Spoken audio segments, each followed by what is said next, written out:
মধ্যরাত থেকে সারা দেশে বন্ধ হয়ে যেতে পারে ট্রেন চলাচল। বেতন ভাতা সংক্রান্ত জটিলতায় তৈরি হওয়া অসন্তোষের কারণে এই ঘোষণা দিয়েছে রেলওয়ের রানিং স্টাফরা। জানান, অর্থ মন্ত্রণালয়ের হস্তক্ষেপ ছাড়া তারা তাদের অবস্থান থেকে সরে আসবেন না। বিস্তারিত ইমতিয়াজ আলমের রিপোর্টে।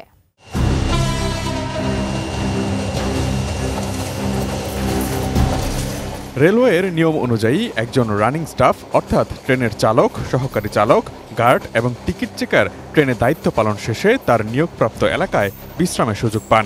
হেডকোয়ার্টার হলে 12 ঘন্টা এবং আউটার স্টেশন হলে 8 ঘন্টার বিশ্রাম পান তারা।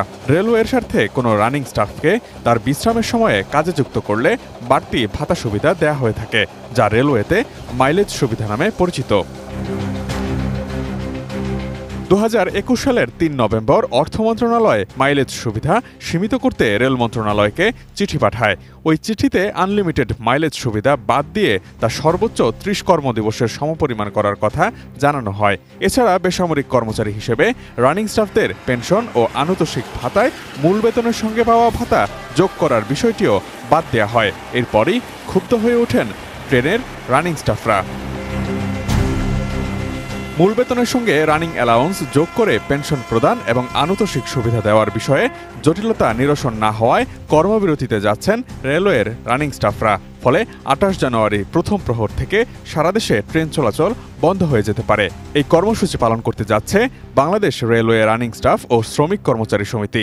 বিষয়টি নিয়ে যদিও পরিষ্কারভাবে কিছু জানায়নি রেলপথ মন্ত্রণালয়। মন্ত্রণালয় জানিয়েছে, রানিং স্টাফদের দাবি নিয়ে তাদের সঙ্গে আলোচনা চলছে মন্ত্রণালয়ের।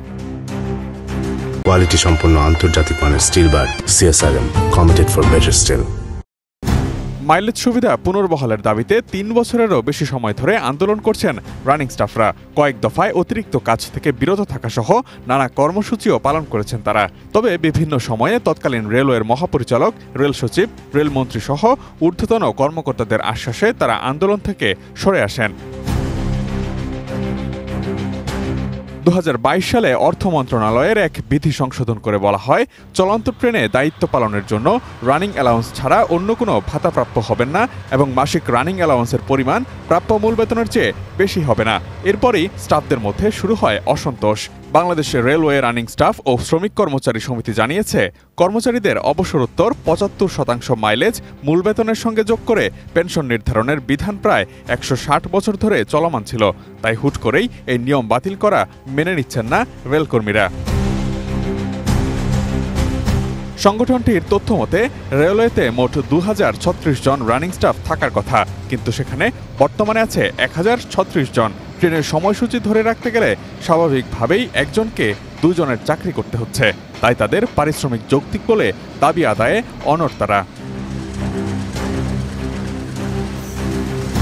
এ বিষয়ে রেলওয়ে রানিং স্টাফ ও শ্রমিক কর্মচারী সমিতির সাধারণ সম্পাদক মোহাম্মদ মুজিবুর রহমান বলেন, 27 জানুয়ারি দিবাগত রাত অর্থাৎ 28 জানুয়ারির প্রথম প্রহর রাত 12টা 1 মিনিট থেকে ট্রেন চালানো বন্ধ রাখবেন তারা। ট্রেন চালানোর বন্ধের বিষয় থেকে সরে আসতে গেলে অর্থ মন্ত্রণালয়কে স্পষ্টীকরণ চিঠি দিতে হবে তাদের কাছে।